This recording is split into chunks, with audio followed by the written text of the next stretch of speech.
Programme আসিয়ার বিরুদ্ধে, আসিয়ার দর্শকদের ফাঁসির বিরুদ্ধে। বাংলাদেশে আইন আছে, আইনের শাসন নাই। এই জন্য বাংলাদেশ জাতীয়তাবাদী মহিলা দল আইনের প্রয়োগ ঘটানোর জন্য অনুরোধ করতেছে।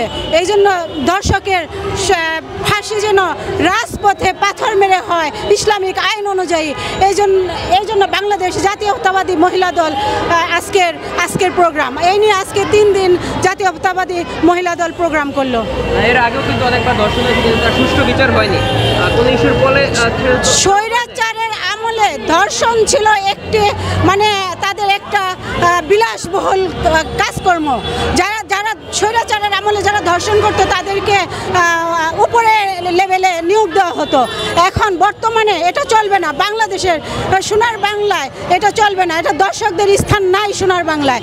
এই জন্য জাতীয়তাবাদী মহিলা দল সহ আমাদের দেশনেতা তারেক রহমান, আগামী দেশনেতা তারেক রহমান বলেছেন যে এই বাংলাদেশে কোনো অন্যায় অত্যাচার চলবে না এবং দর্শকদের ইসলামিক আইন অনুযায়ী ফাঁসি দেওয়া হবে। এই আইন যেন কার্যকর করা হয়।